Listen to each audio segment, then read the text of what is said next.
Welcome back to my channel. So today I'm sharing a quick video on twin needle stitching, and I thought this could form the start of a fun little jersey mini series. So we'll be going through why you might want to use a twin needle, how you can pick the right needle, setting up your machine, and then some top tips for a flawless finish.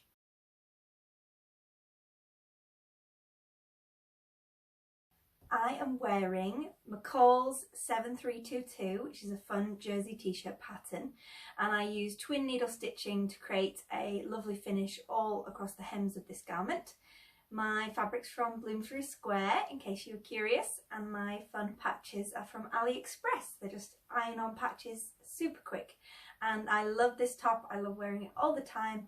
Pink and red is such a good combo. It makes me happy every time I pull it out of my wardrobe. So let's get stuck into my top tips for twin needle stitching. Why use a twin needle? Well, number one, it could be for decorative stitching. The most obvious example that springs to mind is mid-blue denim with lovely yellow stitching, but you can use twin rows of stitching to draw attention to any seam, design line or hem. Option 2 is for hemming.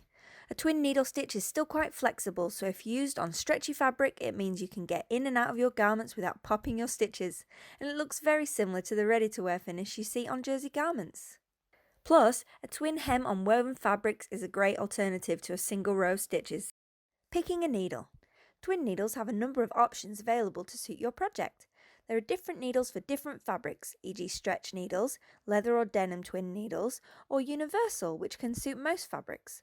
Plus, there are different sizes of needle to suit the weight of your fabric. You might choose a larger size stretch needle for Ponte Roma fabric versus a smaller size needle for viscose jersey. Last but not least, twin needles come with different distances between the two needles. This relates to both the distance you want the rows of stitching to appear, but also the weight of your fabric. If you choose a narrow gap on a heavier weight fabric, you might experience tunneling, where the fabric creates a raised channel in between the two stitching lines because the fabric is too thick to sit flat. The heavier the fabric, the wider gap you should use.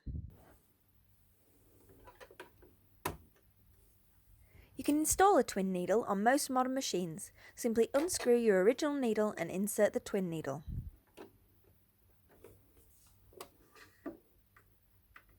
First, you'll thread your machine normally, finishing in the right-hand side of the needle.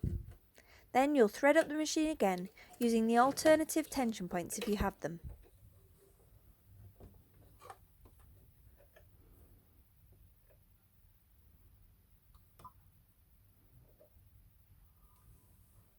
Ideally, you'll use a second spool pin that comes with your machine to hold the second thread spool, but hang on till the end if you want handy tips if you don't have one. Insert your bobbin as normal and pull the thread up ready to stitch. Choose a straight stitch setting and consider adjusting the length of the stitches. Just like a longer stitch is better for thicker fabrics when using a regular needle, the same applies with a twin needle. Practice on excess pieces of fabric before getting started. The two top threads create parallel rows of stitches and will look lovely and neat as long as they are passing through similar thicknesses of fabric. Underneath, the bobbing thread is whizzing back and forth between the two top threads to create a zigzag stitch. This secures the upper threads and maintains stretch in the stitches. Cover stitch machines finish the raw edge of the fabric as they twin stitch the hem in place and create a robust and very stretchy hem. They are expensive machines to buy but create a superb finish. However, if you overlock your seam allowance first and position your twin needle stitching right on the edge of the allowance, you can create something that looks almost identical for a fraction of the cost.